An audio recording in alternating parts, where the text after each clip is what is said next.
이 정도면 충분하겠지? 62세 박 씨는 30년 넘게 성실하게 일하며 국민연금을 부었다. 매달 120만 원이 나오면 최소한 먹고 사는 데는 문제가 없을 거라고 믿었다. 하지만 막상 퇴직 후 생활이 시작되자 그는 곧바로 현실의 벽에 부딪혔다.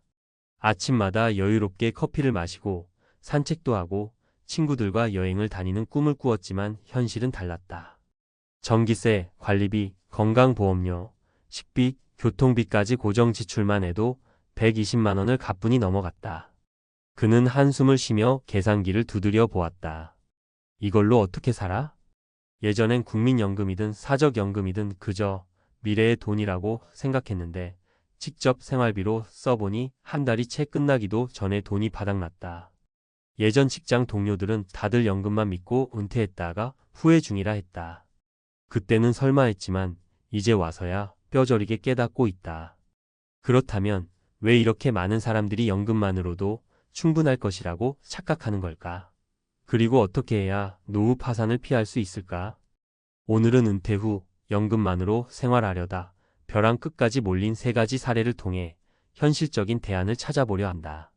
사례 1. 60세 퇴직 공무원. 연금만으로 부족해 결국 아파트 경비원으로. 김씨육 씨는 30년간 성실히 공무원 생활을 했다.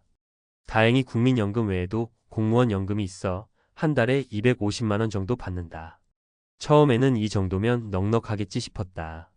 하지만 퇴직 후 생활비를 직접 계산해보니 생각보다 빠듯했다. 고정 지출, 아파트 관리비 및 공과금 40만 원, 건강보험료 20만 원, 식비 50만 원, 교통비 및 기타 생활비 30만 원, 자녀 용돈 및 경조사비 30만 원, 여기에 자동차 보험료와 예상치 못한 의료비까지 추가되자 250만 원도 빠듯했다. 결국 그는 고민 끝에 아파트 경비원 일자리를 구했다. 몸은 조금 힘들어도 그래도 한 달에 100만 원이라도 더 벌면 한결 여유가 생기니까요. 김 씨처럼 연금이 있다고 해서 절대 노후가 보장되는 것은 아니다. 생활비를 줄이거나 추가 소득을 마련하는 현실적인 대책이 필요하다. 사례 2. 국민연금 130만 원 받는 65세 자영업자, 결국 대리운전까지. 이씨 65는 30년 동안 작은 가게를 운영하며 가족을 부양했다. 국민연금을 꾸준히 부었고 이제는 매달 130만 원을 받는다. 하지만 은퇴 후 실제로 살아보니 상황이 심각했다. 연금만으로는 월세조차 감당이 어려웠다. 생활비 현실. 원룸 월세 50만 원, 식비 40만 원, 공과금 및 생활비 30만 원, 기타 비용 교통비, 경조사비 등 20만 원, 총 140만 원 이상이 필요했다. 결국 퇴직 후 대리운전을 시작했다. 낮에는 좀 쉬고 밤에 몇 시간만 운전하면 생활이 가능하니까요. 근데 솔직히 나이 먹고 이렇게 일하는 게 쉽지는 않네요. 자영업자들은 퇴직금이 없고 연금이 많지 않아 은퇴 후 재취업이 필수인 경우가 많다. 퇴직 전에 추가 소득원을 마련하는 게 정말 중요하다. 사례 3. 국민연금 110만 원, 62세 여성의 노후 파산 위기. 박씨 62는 가정주부로 살아왔다. 남편이 벌어오는 돈으로 생활했고 본인도 국민연금을 부어 매달 110만 원을 받고 있다.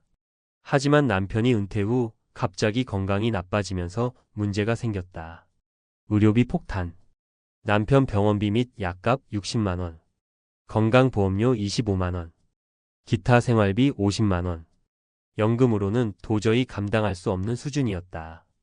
결국 박 씨는 마트에서 시식 아르바이트를 시작했다.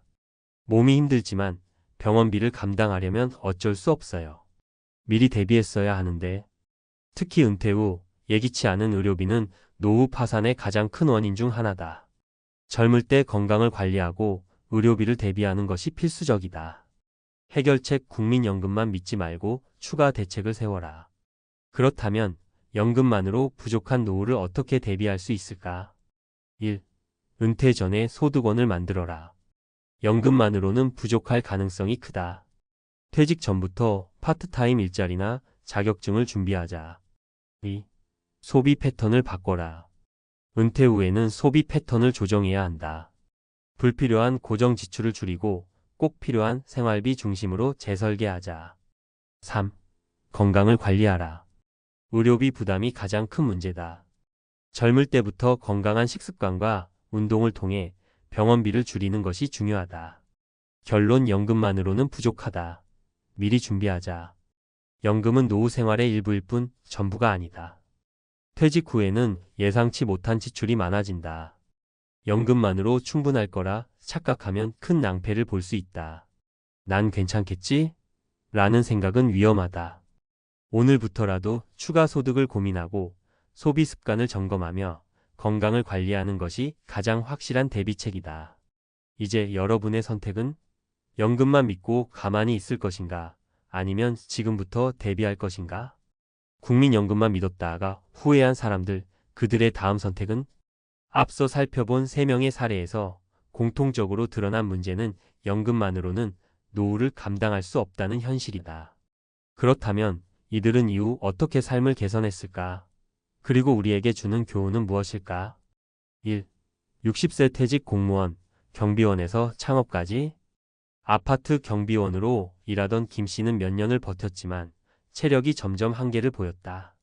퇴직 후 계속 몸을 써야 하는 현실이 고달팠다. 이대로는 안 되겠다는 생각이 들었다. 그러던 중 그는 오래전부터 관심 있던 노인 대상 스마트폰 교육을 떠올렸다.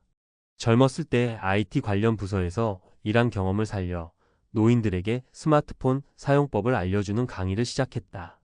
어떤 방법을 사용했을까? 지역 복지관과 협력하여 스마트폰 강좌를 개설. 유튜브에 강의 영상을 올려 추가 수익 창출. 1년 후 시간당 35만 원을 받는 강사로 자리 잡음.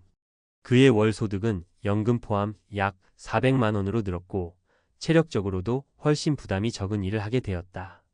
교훈 은퇴 후에도 새로운 기술을 배우고 자신이 가진 경험을 활용할 방법을 고민해야 한다. 2. 65세 대리운전 기사, 온라인 사업으로 수익 창출.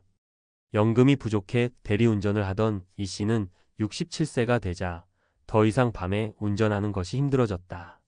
그는 어떻게든 다른 수익원을 찾아야 했다. 어느 날 대리운전을 하면서 들었던 한 손님의 조언이 떠올랐다. 요즘 온라인으로 중고 명품을 팔면 돈 좀 된대요. 이 씨는 처음엔 반신반의했지만 직접 해보기로 했다. 어떤 방법을 사용했을까? 동대문과 남대문 시장에서 저렴한 브랜드 제품을 사서 리셀링. 쿠팡 스마트 스토어에서 판매 시작. 유튜브와 블로그를 활용해 중고 명품 거래 노하우 공유. 처음엔 한 달에 3,050만 원이었지만 점점 판매가 늘어나며 연금 외에 월 150만 원 이상의 추가 수입이 생겼다. 교훈 노후에도 새로운 일을 배울 수 있다. 온라인 시장은 나이에 상관없이 누구나 도전할 수 있는 좋은 기회다. 3. 62세 가정주부, 시식 아르바이트에서 1인 반찬 가게 사장으로. 남편 병원비를 감당하기 위해 마트에서 시식 아르바이트를 하던 박 씨는 문득 생각했다. 내가 평생 해온 게 요리인데 왜 남을 위해 일하고 있지? 그녀는 시장에서 직접 반찬을 만들어 팔기로 결심했다. 처음엔 주변 지인들에게 반찬을 만들어주다가 입소문을 타면서 사업이 점점 커졌다. 어떤 방법을 사용했을까? 지역 맘카페와 단톡방을 활용해 첫 고객 확보. 소량으로 시작해 점점 메뉴를 확장. 1년 후 월 200만 원 이상의 안정적인 수익 확보. 이제 그녀는 아침에 반찬을 만들고 오후에는 쉬면서 남편을 돌볼 수 있게 되었다. 교훈 자신이 가장 잘하는 일을 활용하면 노후에도 충분한 수익을 만들 수 있다. 노후 파산을 피하는 3가지 필수 원칙. 1. 연금 외에 추가 소득원을 반드시 마련하라. 퇴직 후에도 돈이 들어오는 시스템을 만들자. 작은 부업이라도 시작해보자. 온라인 창업, 교육, 취미 활용 등. 2. 소비 패턴을 변화시켜라. 은퇴 후에도 예전과 같은 소비 습관을 유지하면 위험하다. 관리비, 통신비, 교통비 등 생활비 최적화가 필수다. 3. 건강은 곧 자산. 의료비를 미리 대비하라. 건강이 나빠지면 돈이 몇 배로 더 든다. 운동과 식습관 관리를 철저히 해야 한다. 결론 연금만 믿고 방심하면 늦는다. 지금까지 본 사례처럼 연금만 믿고 살아가다가는 결국 노후 파산의 문턱에 서게 된다. 중요한 것은 미리 준비하고 대책을 세우는 것이다. 여러분은 지금 어떤 선택을 할 것인가? 연금만 믿고 막연한 미래를 기대할 것인가? 아니면 지금부터라도 작은 준비를 시작할 것인가? 늦었다고 생각할 때가 가장 빠를 때다. 지금부터라도 차근차근 준비해보자. 퇴직한 날이 지옥의 시작이었다. 30년 은행원, 59세의 후회. 이 문장만 봐도 왠지 마음속이 싸늘해지지 않으세요? 겉보기에 번듯한 직장에서 오랜 기간 일하고 남들은 안정적이라고만 말하던 은행원이라는 타이틀을 달았는데도 막상 퇴직하고 나면 온갖 불안과 고민이 밀려든다는 겁니다. 사실 우리 주변 어디를 둘러봐도 자기 일자리에서 최선을 다하다가 퇴직과 동시에 혼란스럽고 막막한 상황을 겪는 분들이 생각보다 많아요. 처음엔 내가 열심히 일해서 마련해 놓은 돈도 있고 연금도 있지 않나 싶다가도 막상 한 달, 두 달 지나면서 이거 생각보다 빠듯한데? 하며 현실을 깨닫게 되는 거죠. 요즘 은퇴는 예전처럼 정년까지 딱 채우고 나면 편안하게 쉴 수 있는 그런 낭만적인 그림이 아니에요. 50대 중반 혹은 그보다 조금 더 이른 시기에 퇴직 통보를 받거나 희망퇴직을 하게 되는 일도 흔하고 정년까지 잘 버텼더라도 막상 막을 내리고 나면 앞으로 30년은 더 살아야 한다는데 하는 심리적 압박이 그 어느 때보다 크게 다가옵니다. 안심이 될 줄 알았던 퇴직금과 연금이 왜 이렇게 작아 보이는 걸까요? 사실 우리가 흔히 간과하는 건 퇴직 후 삶이라는 게 생각보다 길다는 점이에요.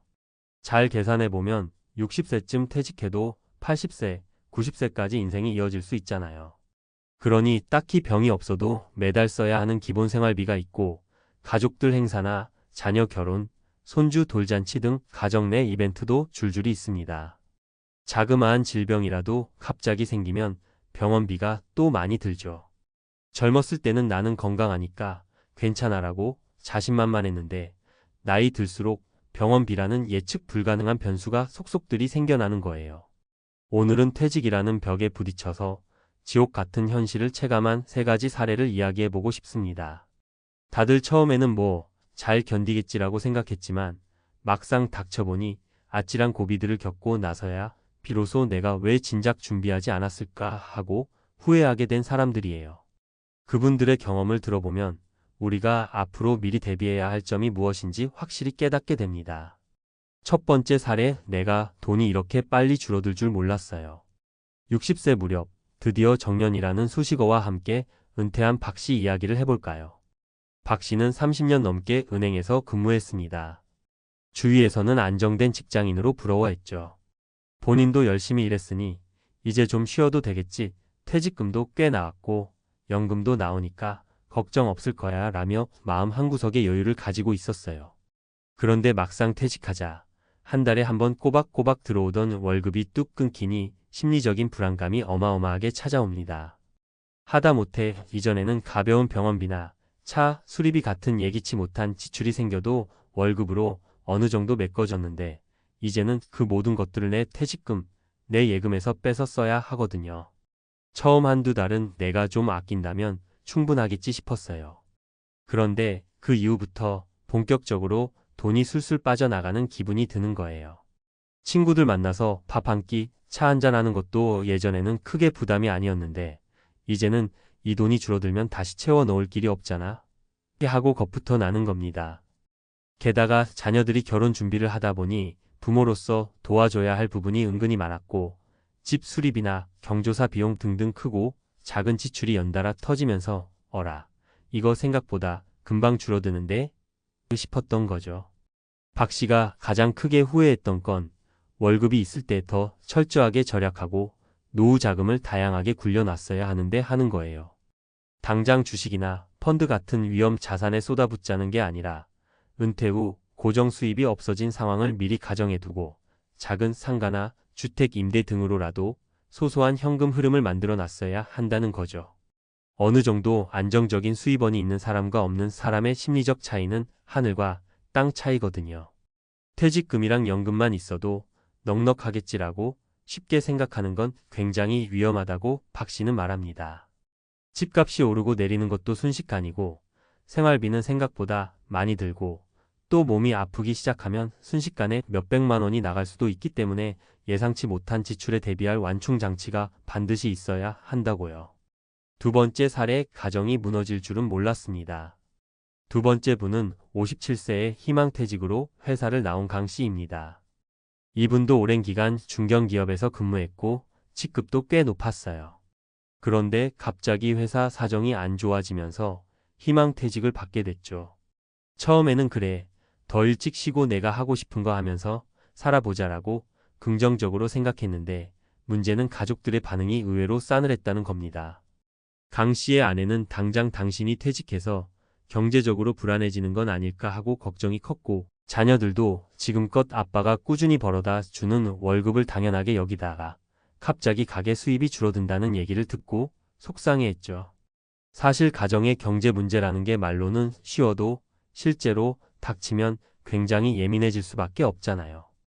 한동안 강 씨는 내가 회사를 안 다니니 이렇게 환영받지 못하나 하는 자격지심까지 생겼다고 해요. 아내도 불안한 마음에 짜증을 내고 자녀들은 조심스러워하면서도 용돈 좀 보태줄 수 있어?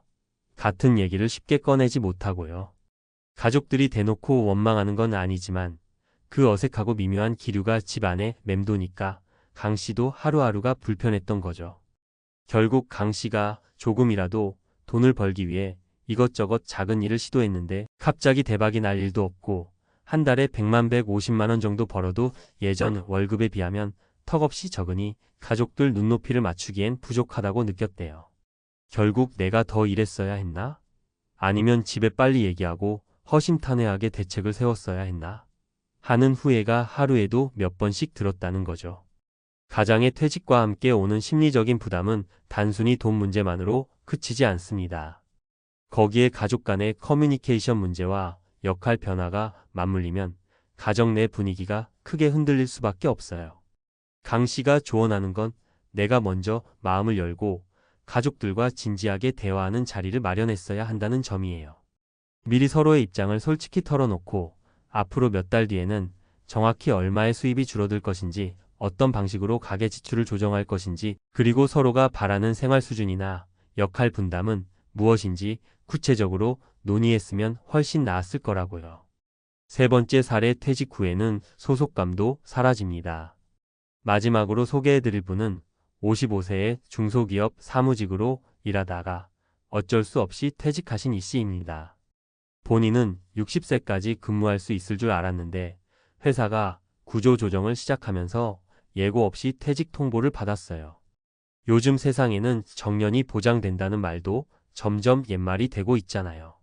그런데 막상 퇴직하고 나니 돈보다 더 힘든 건 내가 어디에도 속해 있지 않다는 느낌이었다라고 토로하시더라고요.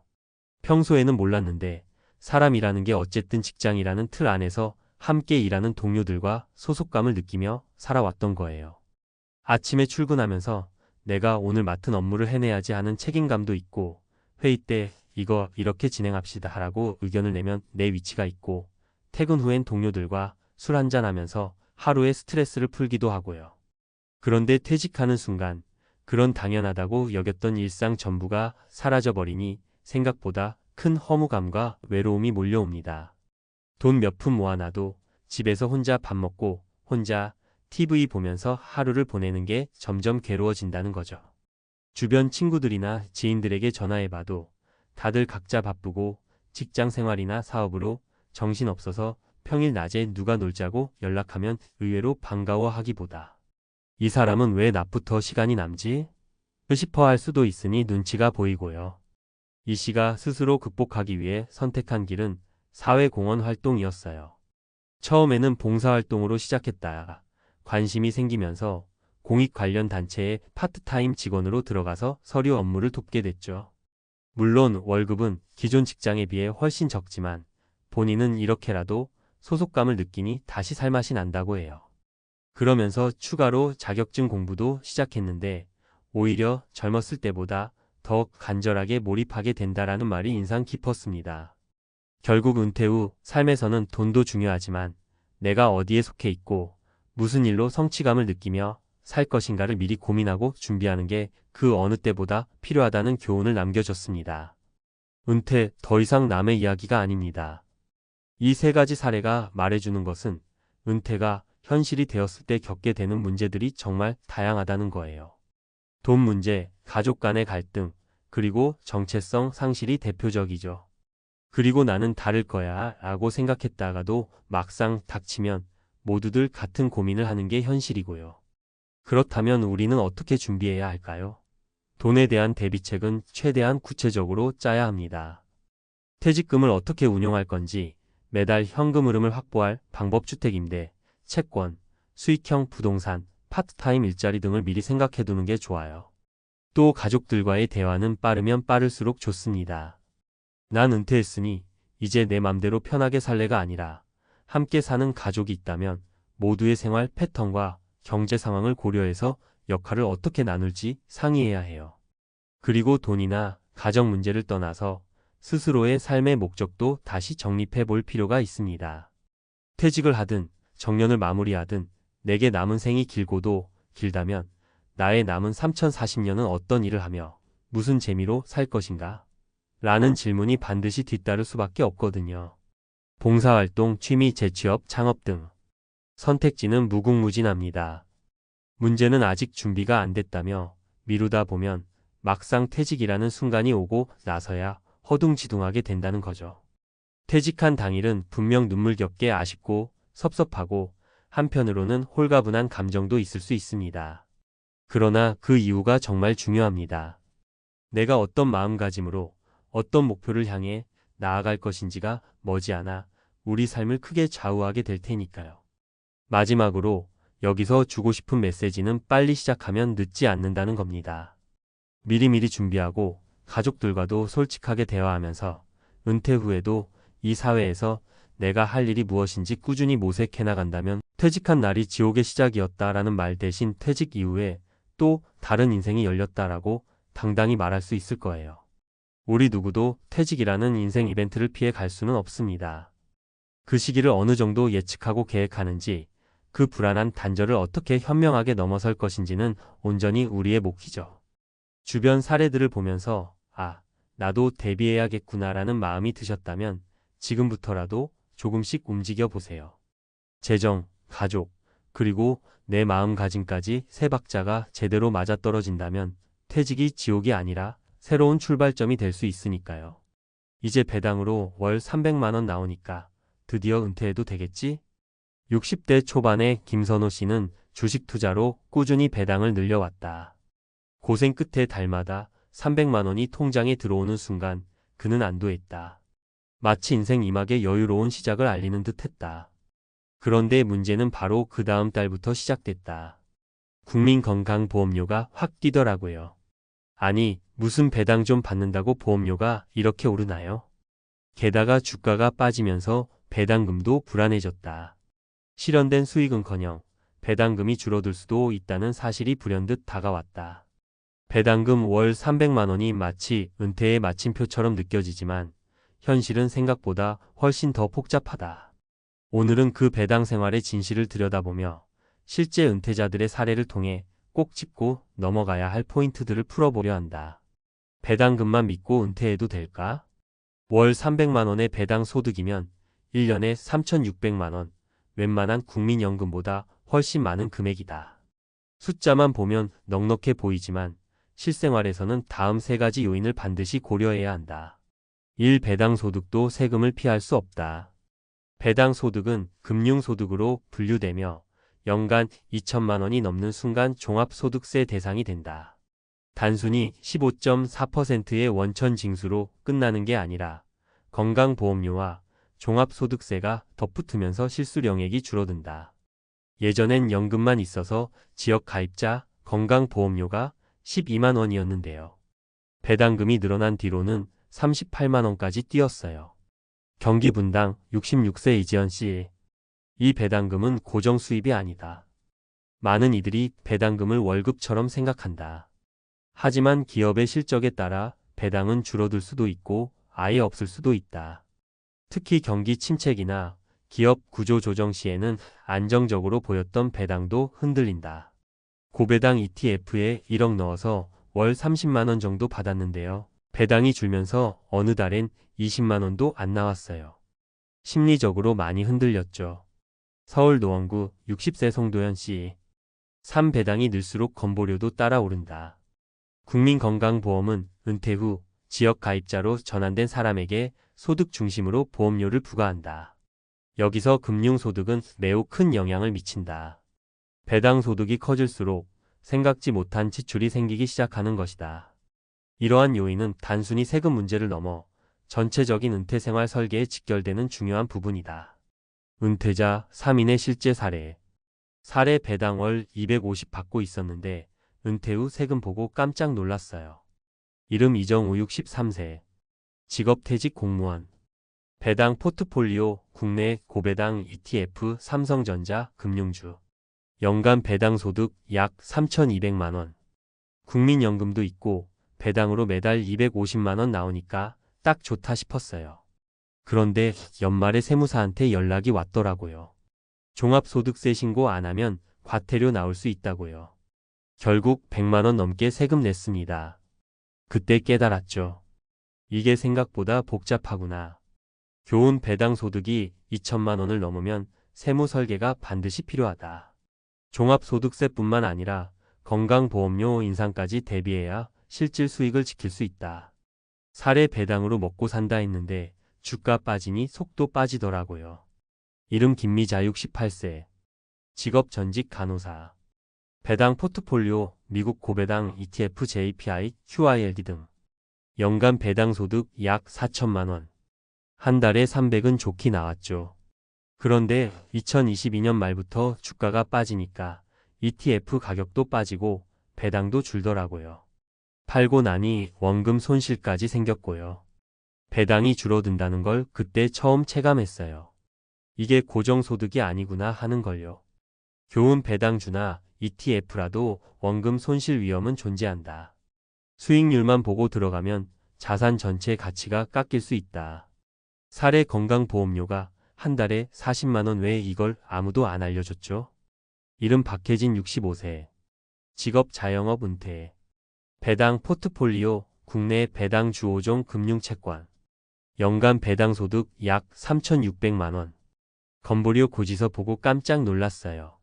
전에는 직장 보험료로 내던 게 10만 원대였는데 은퇴하고 나니 지역 가입자로 전환되면서 40만 원 넘게 나오더라고요. 배당 받는 만큼 빠져나가는 게 있어요. 교훈 배당이든 연금이든 소득으로 간주되는 것은 모두 보험료 산정 대상이다. 특히 지역 가입자는 금융소득의 영향력이 크기 때문에 미리 계산해 봐야 한다. 전문가의 핵심 조언 배당은 수단일 뿐 은퇴의 전략이 아닙니다. 은퇴 재무설계사이자 은퇴 머니클리닉의 이준석 CFP는 말한다. 배당은 은퇴 자산을 운영하는 한 가지 도구일 뿐입니다. 그 자체로 은퇴 준비 완료라고 말하기엔 부족하죠. 중요한 건 배당을 어떻게 활용하느냐입니다. 그가 권하는 배당 활용 전략은 다음과 같다. 은퇴 전 확인할 4가지 체크리스트. 연간 배당 소득이 2천만 원을 넘는가? 넘는다면 종합소득세 신고 준비 필요. 지역 가입자 전환 여부 확인했는가? 국민건강보험료 상승 가능성 검토. 포트폴리오의 분산도는 적절한가? 특정 산업이나 국가에 치우쳐 있지 않은지. 배당 외에 현금 흐름은 있는가? 연금, 임대소득, 예비자금 등 다각화 필요. 마무리 배당금은 도구이지 방패가 아닙니다. 월 300만 원의 배당. 듣기엔 꽤 든든하다. 하지만 은퇴 후의 삶은 숫자로만 설명되지 않는다. 변동성, 세금, 보험료, 그리고 심리적 불안정까지 모두 고려해야 지속 가능한 배당 생활이 가능하다. 은퇴 준비는 수입이 아니라 지속 가능한 구조를 만들어 가는 과정이다. 배당금은 그중 하나일 뿐 전부는 아니다. 필요한 건 은퇴 자산의 정렬이지 단일 수입원의 확대가 아니다. 이제 배당을 바라보는 시선도 조금 달라져야 하지 않을까? 배당금 생활을 장기적으로 지속 가능하게 만드는 전략. 앞서 살펴본 3가지 사례의 공통점은 단순합니다. 배당금이 나오니 은퇴해도 된다고 생각했지만 실제 은퇴 이후에는 세금, 건보료, 수익 변동 등 예상 못한 요소들이 불쑥 튀어나왔다는 점입니다. 그렇다면 어떻게 하면 배당을 효과적인 은퇴 자산의 일부로 만들 수 있을까요? 배당 중심이 아닌 현금 흐름 설계 중심의 은퇴 포트폴리오. 배당은 수익의 한 갈래일 뿐 안정된 은퇴 생활을 보장하진 않습니다. 따라서 아래 세 가지 수입 구조로 현금 흐름의 안정성을 확보하는 것이 중요합니다. 이상적인 은퇴 후 수입 구조. 1축 국민연금, 퇴직연금 등 고정연금 소득. 매월 꾸준히 들어오는 생계 기반 수입. 2축 배당임 대소득 등 시장 연동 수입. 유동성 있는 자산, 인플레이션 대비용. 3축 현금성 자산 35년치 생활비. 시장 급변 시 버틸 수 있는 버퍼 역할. 전문가 조언. 배당금만 믿고 현금 보유를 줄이면 시장 급락기에 자산 회복을 기다릴 여유가 사라집니다. 최소 3년치 생활비는 예금 등 안전 자산으로 확보해 두세요. 건강보험료, 시뮬레이션, 은퇴 전 반드시 해야 할 계산. 배당 소득이 연 2천만 원을 넘는 순간 국민건강보험료가 크게 상승할 수 있습니다. 특히 은퇴 후 직장 가입자, 지역 가입자로 전환되는 분들은 다음을 꼭 확인해야 합니다. 은퇴 후 건보료 시뮬레이션 핵심 포인트. 내 연간 배당 소득 총합은 얼마인가?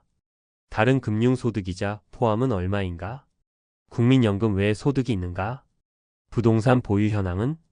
건강보험공단 홈페이지 혹은 국민연금공단 혹은 세무사와의 상담을 통해 배당연금 기타 소득이 실제로 건강보험료에 어떤 영향을 주는지 미리 시뮬레이션 해보는 것이 중요합니다. 분산 투자와 배당 안정성 기준 세우기. 배당주도 결국 기업입니다. 기업은 망할 수도 있고 배당을 끊을 수도 있습니다. 따라서 배당 안정성이 높은 기업이나 ETF에 분산해서 투자하고 배당 컷 리스크를 줄이는 구조를 고민해야 합니다. 배당 안정성 체크리스트. 10년 이상 배당 지속 기업인가? 배당 성향이 60% 이상으로 과도하지 않은가? 현금 흐름이 안정적이며 부채 비율이 적정한가? 특정 업종의 금융, 통신, 에너지에 쏠려 있지 않은가? 배당 투자도 결국은 리스크 분산이 핵심입니다. 원금 보장이 없고 수익률도 매년 다르기 때문에 배당이 매달 나오니까 괜찮다는 단순한 접근은 위험합니다. 은퇴 후의 핵심 전략 요약. 구분 잘못된 믿음 현실 조정 포인트. 배당 월급 배당은 고정소득이다. 기업 실적에 따라 변동 가능. 300만 원이면 충분 생활비 외 추가 비용 고려 부족 건보료, 세금, 긴급자금 포함해야. 배당만으로 은퇴 가능. 단일 수입원은 불안정연금, 현금, 임대 등 분산 필요. 마무리 멘트. 은퇴 후 돈은 흐름이다. 지금 이 순간에도 많은 이들이 배당금에 희망을 걸고 있습니다. 물론 잘 설계하면 배당은 은퇴 생활을 윤택하게 해주는 강력한 도구가 됩니다. 하지만 배당금만 있으면 은퇴 준비 끝이라는 생각은 현실을 오히려 더 불안정하게 만들 수 있습니다. 배당은 은퇴 자산의 일부일 뿐 전부가 아닙니다. 현금 흐름을 안정적으로 만들고 세금과 보험료를 예측하며 리스크를 분산하는 것이 진짜 은퇴 준비의 핵심입니다. 당부하고 싶은 말 한마디. 배당은 수익이 아니라 전략이어야 합니다.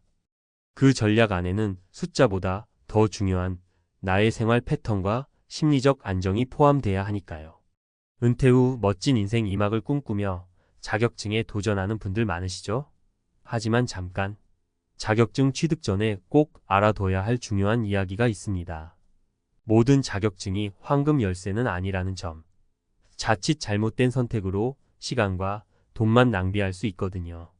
오늘 저와 함께 은퇴 후 따면 후회하는 자격증 TOP 3화 현명한 자격증 선택 가이드를 알아보고 성공적인 인생 2막을 위한 첫걸음을 내딛어 봅시다. 1. 유행 따라 휩쓸렸다는 자격증. 요즘 핫하다는데 나도 한번? SNS나 뉴스에서 뜨는 자격증. 왠지 나도 따야 할 것 같은 기분이 들죠? 하지만 묻지도 따지지도 않고 유행에 휩쓸려 자격증을 취득했다간 낭패를 볼 수 있습니다. 사례 1. 드론 조종 자격증에 도전한 김씨 65세. 은퇴 후 귀농 생활을 즐기던 김씨는 우연히 드론 방제 사업이 유망하다는 소식을 접하고 드론 조종 자격증에 도전했습니다. 하지만 막상 자격증을 취득하고 나니 드론 구입 및 유지 비용이 만만치 않았고 농촌 지역 특성상 드론 방제 수요가 많지 않아 사업 시작에 어려움을 겪었습니다. 결국 김 씨는 힘들게 딴 자격증을 활용하지 못하고 애물단지로 전락시키고 말았습니다. 팩트체크. 유행은 변하기 마련. 핫한 자격증은 금방 시들해질 수 있습니다. 본인의 적성과 흥미를 고려하세요. 억지로 공부해서 딴 자격증은 활용도가 떨어집니다. 미래 전망을 꼼꼼히 따져보세요. 단순히 유행하는 분야가 아닌 꾸준히 성장 가능성이 있는 분야를 선택해야 합니다. 이 취업과 무관한 자격증. 이 자격증만 있으면 재취업 문제 없겠지? 은퇴 후 재취업을 목표로 자격증을 취득하는 분들도 많습니다. 하지만 취업 시장에서 선호하지 않는 자격증은 아무런 도움이 되지 않습니다. 사례 2 바리스타 자격증에 도전한 박씨 58세. 카페 창업을 꿈꾸던 박씨는 바리스타 자격증을 취득했지만 막상 카페를 운영해보니 커피 제조 기술보다 마케팅, 고객 관리 등 경영 능력이 더 중요하다는 것을 깨달았습니다. 결국 박씨는 경험 부족으로 카페 운영에 어려움을 겪었고 바리스타 자격증은 무용지물이 되고 말았습니다. 팩트체크. 현실적인 취업 가능성을 고려하세요. 자격증 취득 후 실제 취업으로 이어질 수 있는지 꼼꼼히 따져봐야 합니다. 관련 경력을 쌓는 것이 중요. 단순히 자격증만으로는 경쟁력을 갖추기 어렵습니다. 자격증 취득 후에도 꾸준히 노력해야 합니다. 변화하는 취업 시장에 맞춰 끊임없이 자기 개발해야 합니다. 3. 난이도가 너무 높은 자격증. 어려운 자격증 딸수록 몸값이 높아지겠지? 고난도 자격증은 취득 후 높은 성취감을 얻을 수 있지만 은퇴 후 도전하기에는 무리가 따를 수 있습니다. 사례 3. 공인회계사 시험에 도전한 이씨 60세. 세무사로 일했던 이씨는 은퇴 후 공인회계사 시험에 도전했지만 방대한 학습량과 높은 난이도에 좌절하고 말았습니다. 결국 이씨는 시험 준비에 많은 시간과 비용을 투자했지만 합격의 기쁨을 누리지 못하고 건강까지 해치게 되었습니다. 팩트체크. 본인의 체력과 학습 능력을 고려하세요. 무리한 도전은 건강을 해칠 수 있습니다. 시간과 비용 투자 대비 효율성을 따져보세요. 힘들게 딴 자격증이 실제 활용도가 낮다면 의미가 없습니다. 쉬운 자격증부터 시작해서 단계적으로 도전하세요. 자신감을 얻고 성취감을 높이는 것이 중요합니다. 현명한 자격증 선택 가이드. 자, 그럼 은퇴 후 어떤 자격증을 선택해야 할까요? 다음 가이드를 참고하여 현명한 결정을 내려보세요. 본인의 적성과 흥미를 파악하세요. 좋아하는 일을 해야 즐겁게 공부하고 자격증 취득 후에도 꾸준히 활용할 수 있습니다. 미래 전망이 밝은 분야를 선택하세요. 4차 산업혁명 시대에 맞춰 성장 가능성이 높은 분야를 선택하는 것이 좋습니다. 취업 시장에서 선호하는 자격증을 알아보세요. 관련 구인 공고를 확인하고 실제 취업으로 이어질 수 있는 자격증을 선택해야 합니다. 본인의 체력과 학습 능력에 맞는 난이도를 선택하세요. 무리한 도전은 건강을 해칠 수 있으니 적절한 난이도의 자격증부터 시작하는 것이 좋습니다. 관련 교육기관이나 전문가의 조언을 구하세요. 객관적인 정보를 바탕으로 자신에게 맞는 자격증을 선택해야 합니다. 은퇴 후 드론 자격증? 농촌 현실 모르면 쪽박 찹니다. 드론 방제, 농촌의 미래를 바꿀 혁신 기술. 최근 몇 년 사이 드론은 농업 분야에서 혁신적인 변화를 가져왔습니다. 농약 살포, 파종, 작황 예측 등 다양한 분야에서 활용되며 농촌의 일손 부족 문제를 해결하고 생산성을 높이는 데 기여하고 있죠. 이러한 드론의 활약상을 보며 은퇴 후 귀농을 준비하는 분들 중에는 드론 자격증을 취득하여 방제 사업을 시작하려는 분들이 늘고 있습니다. 하지만 잠깐, 드론 자격증만 있다고 해서 누구나 성공적인 드론 방제 사업을 할 수 있는 것은 아닙니다. 드론 자격증, 농촌 현실 모르면 그림의 떡. 얼마 전 저는 은퇴 후 귀농하여 드론 방제 사업을 시작하려던 김씨 65세를 만났습니다. 김씨는 드론 자격증 취득을 위해 열심히 노력했지만 막상 사업을 시작하려니 예상치 못한 어려움에 부딪혔다고 합니다. 첫째, 드론 구입 및 유지 비용이 만만치 않았습니다. 드론은 기체 가격뿐만 아니라 배터리, 소모품, 보험료 등 유지 비용이 상당합니다. 또한 농업용 드론은 일반 드론보다 더 높은 성능을 요구하기 때문에 초기 투자 비용이 더욱 부담스러울 수 있습니다. 둘째, 농촌 지역 특성상 드론 방제 수요가 많지 않았습니다. 김 씨가 거주하는 지역은 대부분 소규모 농가가 많아 드론 방제를 필요로 하는 농지 면적이 적었습니다. 또한 고령 농업인들은 드론 방제에 대한 이해도가 낮아 새로운 기술 도입에 소극적인 경우가 많았습니다. 셋째, 드론 방제 관련 규제가 복잡하고 까다로웠습니다. 드론 방제는 항공안전, 농약 사용, 환경보호 등 다양한 규제를 준수해야 합니다. 하지만 김 씨는 관련 정보 부족으로 규제 준수에 어려움을 겪었고, 이는 사업 운영에 큰 걸림돌이 되었습니다. 결국 김 씨는 힘들게 딴 드론 자격증을 활용하지 못하고 사업 시작을 포기하고 말았습니다. 드론 방제 사업 성공하려면 꼼꼼한 준비가 필수. 김 씨의 사례는 드론 자격증 취득만으로는 성공적인 드론 방제 사업을 할 수 없다는 것을 보여줍니다.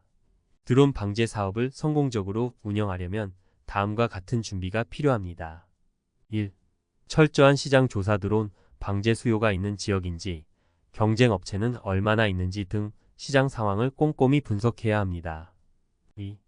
충분한 자금 확보. 드론 구입 및 유지 비용, 농약 구입 비용, 인건비 등 사업 운영에 필요한 자금을 충분히 확보해야 합니다.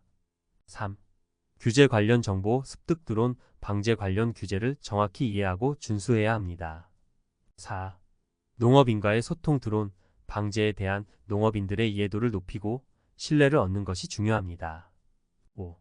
끊임없는 학습과 기술 개발. 드론 기술은 빠르게 발전하고 있기 때문에 끊임없이 학습하고 새로운 기술을 습득해야 합니다. 드론 자격증 제대로 활용하려면 드론 자격증은 분명 농업 분야에서 유용하게 활용될 수 있는 자격증입니다. 하지만 단순히 자격증 취득만으로는 성공을 보장할 수 없습니다. 드론 자격증을 취득한 후에는 농업 관련 교육을 추가로 받거나 드론 방제 관련 경험을 쌓는 것이 중요합니다. 또한 농업인들과의 네트워크를 구축하고 협력 관계를 형성하는 것도 필요합니다. 은퇴 후 드론 자격증 신중하게 결정하세요.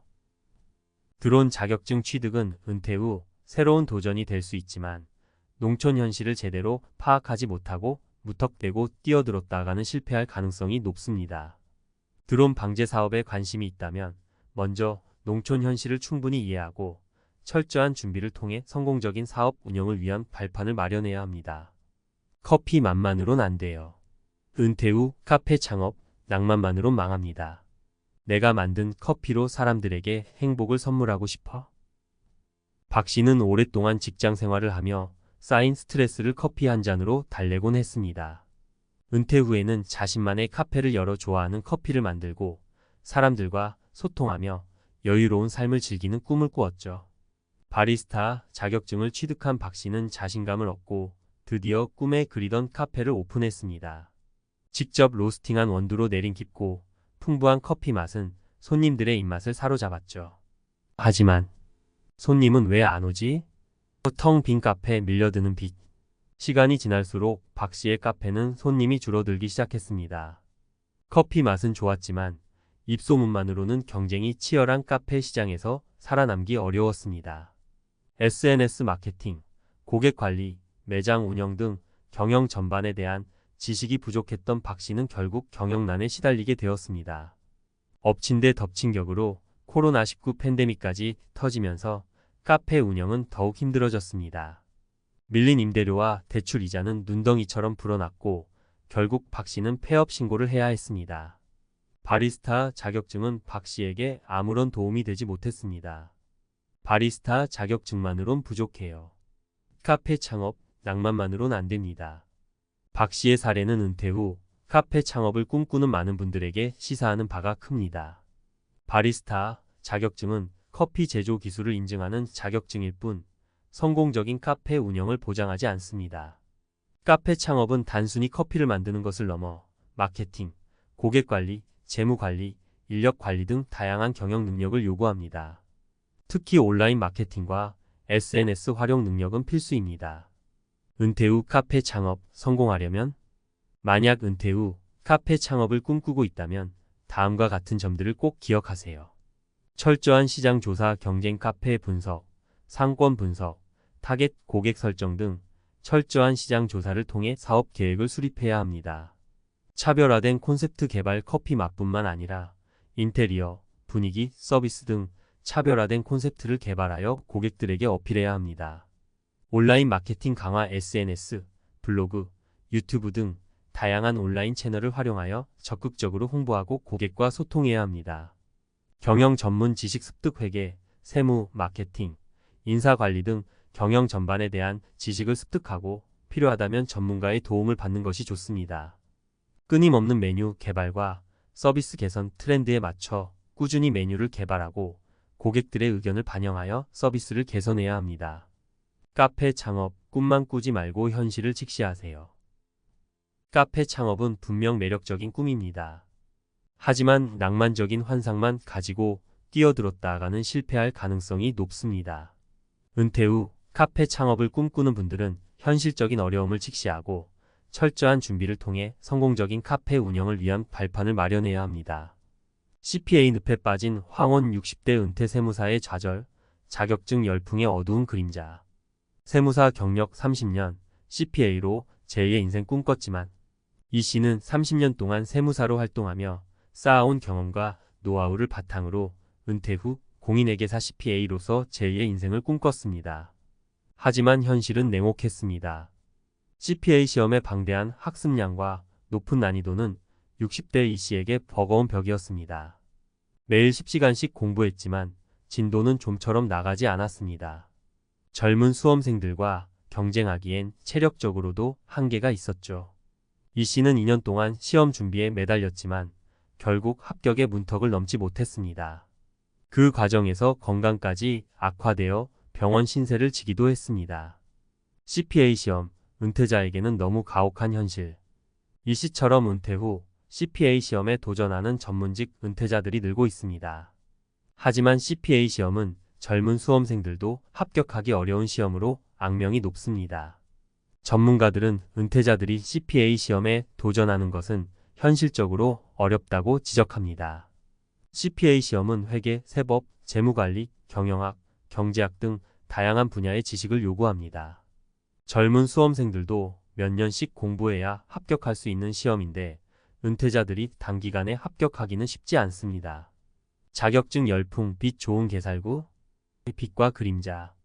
최근 우리 사회에는 은퇴 후 자격증 취득을 통해 제2의 인생을 설계하려는 사람들이 늘고 있습니다. 하지만 이러한 자격증 열풍에는 빛과 그림자가 공존합니다. 긍정적인 측면, 자격증 취득은 은퇴자들에게 새로운 목표 의식을 심어주고 사회 참여 기회를 제공합니다. 또한 경제적인 자립을 위한 발판이 될 수도 있습니다. 부정적인 측면, 무분별한 자격증 취득은 시간과 비용 낭비로 이어질 수 있습니다. 특히 은퇴자들은 체력적, 경제적 한계로 인해 시험 준비에 어려움을 겪을 수 있습니다. 또한 자격증 취득 후에도 취업이나 창업에 성공하지 못하는 경우도 많습니다. 자격증, 신중하게 선택해야 현명한 자격증 선택 가이드?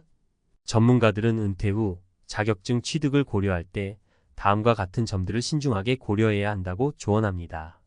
본인의 적성과 흥미 좋아하는 분야의 자격증을 선택해야 즐겁게 공부하고 자격증 취득 후에도 꾸준히 활용할 수 있습니다. 현실적인 취업 가능성, 자격증 취득 후 실제 취업으로 이어질 수 있는지 꼼꼼히 따져봐야 합니다. 본인의 체력과 학습 능력, 무리한 도전은 건강을 해칠 수 있으니 적절한 난이도의 자격증부터 시작하는 것이 좋습니다. 시간과 비용 투자 대비 효율성 힘들겠단 자격증이 실제 활용도가 낮다면 의미가 없습니다. 은퇴 후 자격증, 제2의 인생 위한 디딤돌 될 수 있도록. 은퇴 후 자격증 취득은 분명 제2의 인생을 위한 훌륭한 디딤돌이 될 수 있습니다. 하지만 맹목적인 자격증 열풍에 휩쓸리지 않고 신중하게 선택하고 준비해야 합니다. 뇌과학이 말하는 황혼의 학습 능력. 우리 뇌는 나이가 들수록 학습 능력이 저하됩니다. 특히 새로운 정보를 습득하고 기억하는 능력은 20대에 정점을 찍고 점차 감소하죠. 물론 꾸준히 학습하면 뇌 기능 저하를 늦출 수 있지만 젊은 시절처럼 빠르고 효율적으로 학습하기는 어렵습니다. 그래도 노력하면 되지 않을까요? 물론 노력하면 어느 정도 극복할 수 있습니다. 하지만 은퇴 후에는 체력 저하, 집중력 감소, 스트레스 증가 등 학습을 방해하는 요소들이 많아집니다. 게다가 자격증 시험은 단순히 지식 습득뿐만 아니라 문제 해결 능력, 논리적 사고력 등 다양한 능력을 요구하기 때문에 더욱 어려움을 겪을 수 있습니다. 행동 경제학이 말하는 기회비용. 자격증 취득에는 시간과 비용이라는 기회비용이 발생합니다. 은퇴 후에는 시간적 여유가 많아 보이지만 실제로는 건강관리, 가족과의 시간, 취미활동 등 하고 싶은 일들이 많습니다. 자격증 공부에 매달리다 보면 이러한 소중한 기회들을 놓칠 수 있습니다. 그래도 자격증 따면 돈 벌 수 있잖아요. 물론 자격증을 통해 취업이나 창업에 성공하면 경제적 이득을 얻을 수 있습니다. 하지만 자격증 취득에 들어가는 비용과 시간을 고려하면 투자 대비 효과가 낮을 수 있습니다. 특히 은퇴 후에는 경제활동 기간이 짧기 때문에 자격증 취득으로 얻는 수익이 기대에 못 미칠 수 있습니다. 묻다말 자격증 함정에 빠지지 마세요. 최근 유행하는 자격증, 취업시장에서 인기 있는 자격증이라고 해서 무조건 따라하면 안 됩니다. 자격증은 개인의 적성, 흥미, 목표에 따라 신중하게 선택해야 합니다. 그럼 어떤 자격증을 따야 할까요?